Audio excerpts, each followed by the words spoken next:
Direct Healing by Paul Ellsworth. Chapter 10, Righteousness. I can still remember the forbidding sound which the word righteousness had to my ears in childhood. I used to listen to the promises read from the Bible as to the wonderful things which were certain to follow in the wake of this mysterious quality.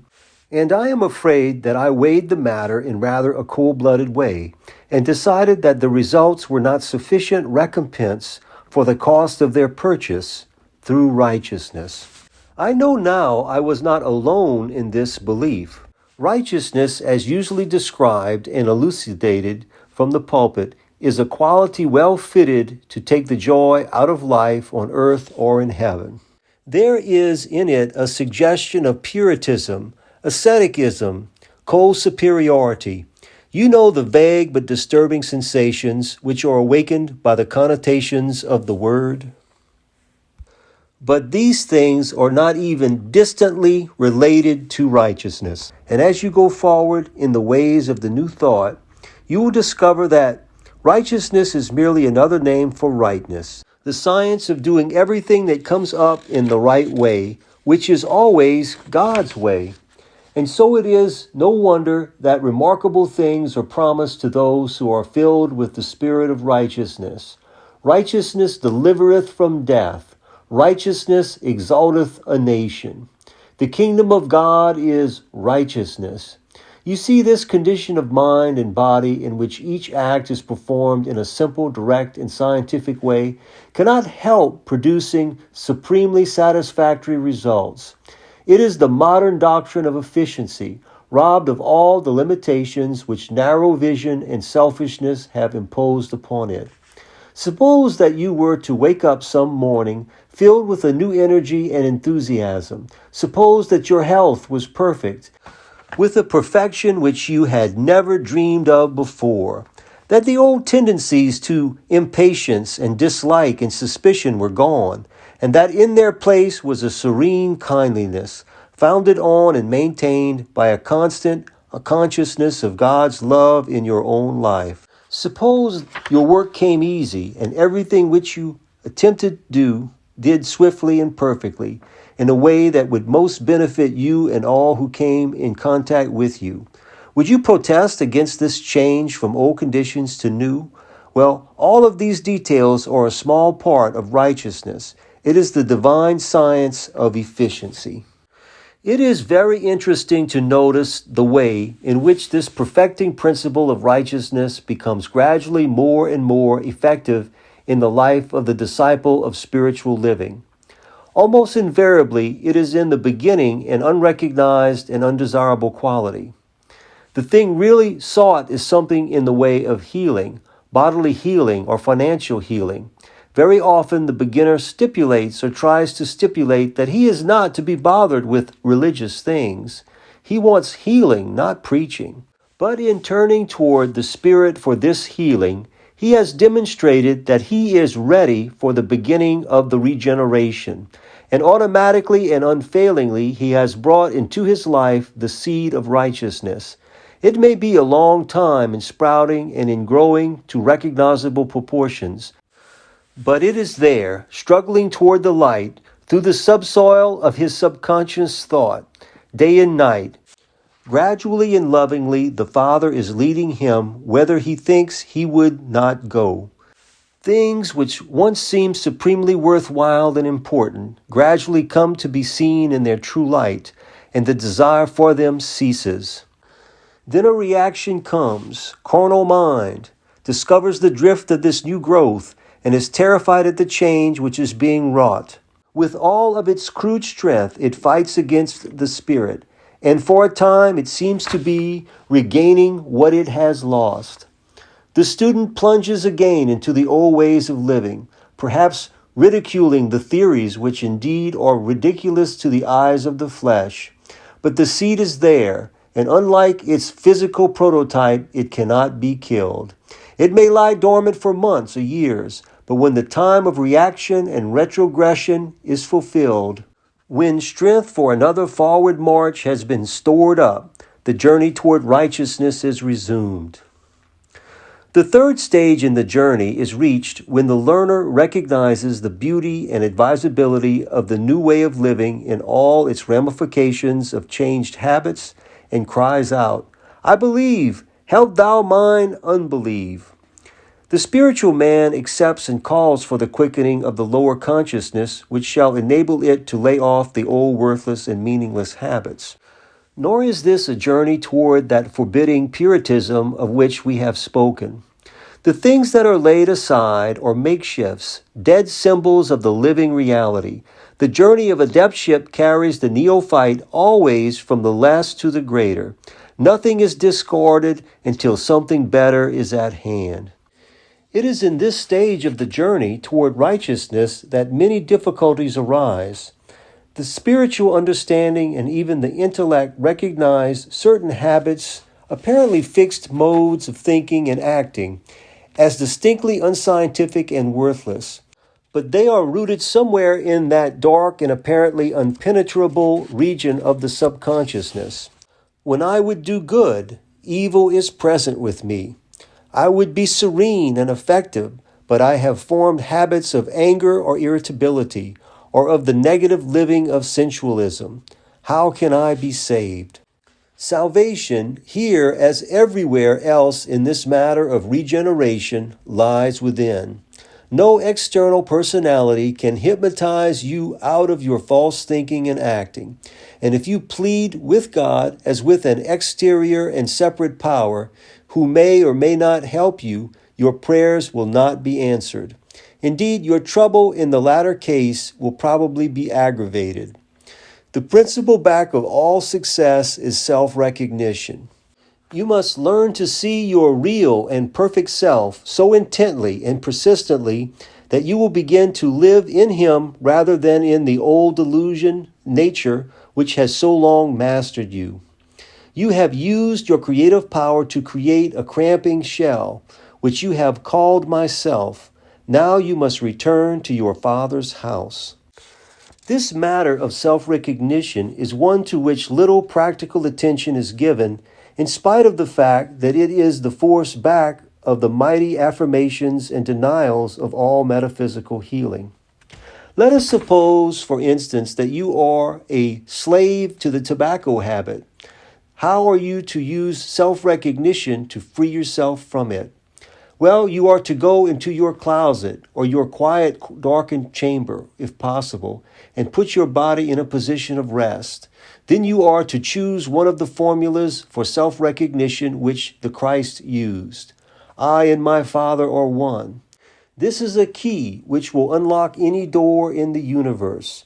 Try it on this one. I and my Father are one. Not a word about tobacco, but forget that desire body which has been tormenting you and get back to the real you. You are one with the Father. Consider quietly and serenely all that implies.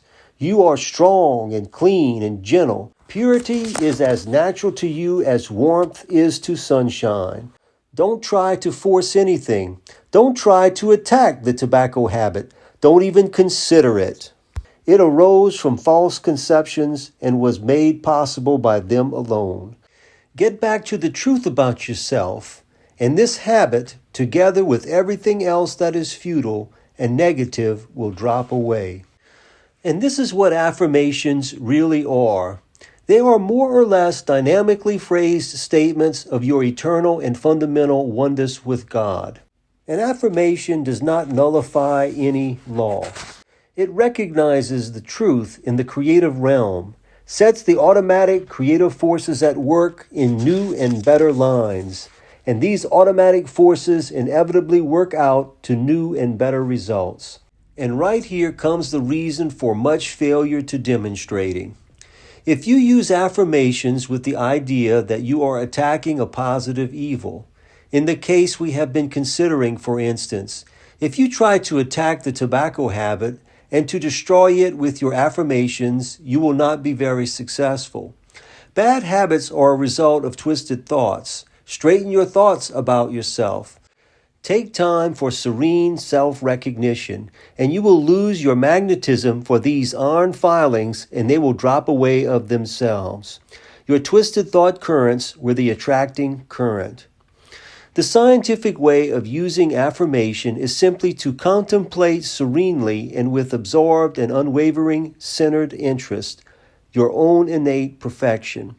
You won't have to push on the lines or to force anything. It is the Father in you that makes all the changes, once you have changed your thought by recognizing Him.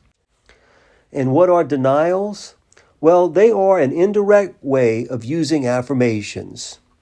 Instead of saying, I am health, denials make you say, I am not sick. There are times perhaps when their newness of phrasing makes them worth saying, but usually it is best to stick with that positive recognition of truth which conquers error by replacing it. It becomes increasingly apparent to one who advances in new thought that all real success is essentially broad and loving rather than isolated and selfish. This does not rob us of the fruits of our effort, but rather increases their charm for us by the broader recognition which sharing them with the world brings. Isolation is starvation. If you don't see it so, it is because you are now suffering from spiritual inanition and your thinking is perverted. And related to this essential lovingness and unselfishness of righteousness is one of the principal hindrances to finding the perfect way of living. The fruit of righteousness is sown in peace, and it cannot be grown in any other soil. For this reason, if you find that you are not bringing forth the fruits of righteousness, which are health and success and joy, take time to examine your soul garden and to be sure the soil is not sour with the acids of selfishness and intolerance.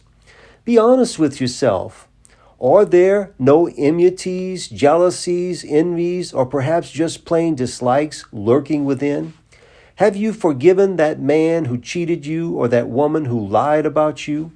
Have you entirely forgiven your son or your brother or your cousin for not turning out as you had decided he should? Are you absolutely free from every thought of condemnation and reproach? If not, stop where you are. Here is work for you to do. According to your covenant, you have ceased to hold any outside cause responsible for what comes into your life. You are living the life hid with God, and no one can give you reason for dislike or hatred. And don't try to go on until you have cleansed yourself through recognition of your essential and natural compassion and charity of all hostility. That is the secret of curing hate, just recognizing your own natural love faculty.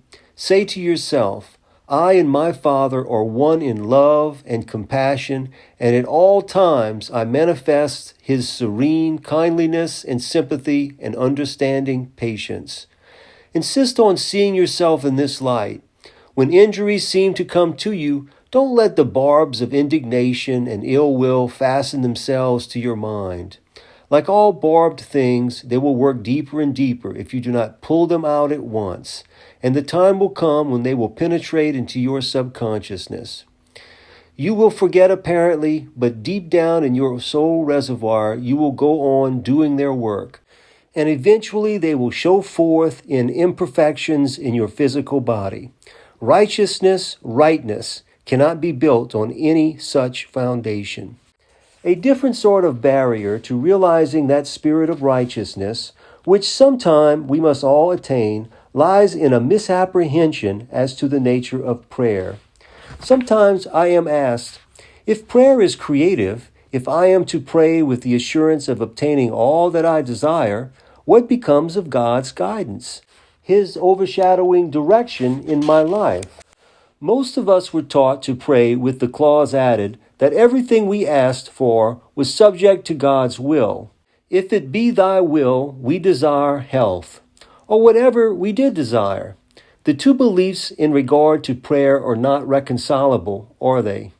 In fact, they are built on basically different conceptions as to the nature of God and man, and as to the relations between them.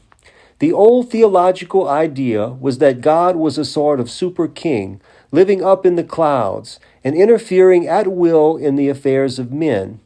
In the interims of this interference, man, his creation, and something exterior to himself and utterly different in nature, did as he pleased or as he was able to do with his own affairs.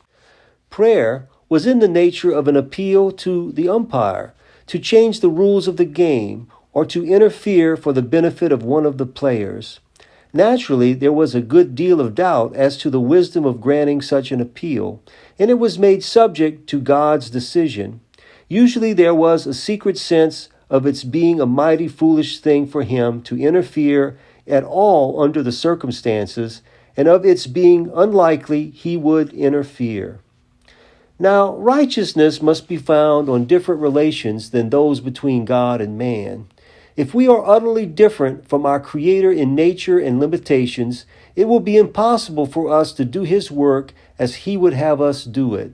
And so the kind of prevailing and creative prayer upon which alone righteousness can be built must spring from a deeper and truer comprehension of these mutual relations.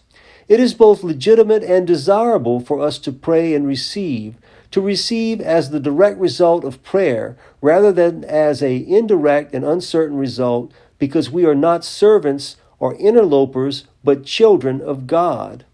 We are doing His work because we are one with Him in desires and in potentialities.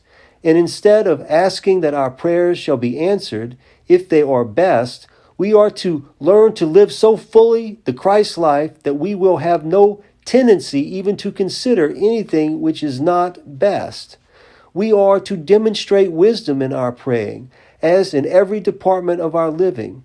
And prayers built on the self-recognition of wisdom and love are creative and masterful. They go forth with the swiftness and power of omnipotency itself, and there is no possibility of their not being answered. Indeed, they answer themselves, for by their very nature they set in motion the executive forces of the subjective stratum of life. Another hindrance to realizing this life of righteousness is suggested by the exhortation, "Be not conformed to this world." We are to be in the world, but not of it. That seemed a fairly simple ideal when men used to separate themselves from their kind and live in monasteries or in mountain caves.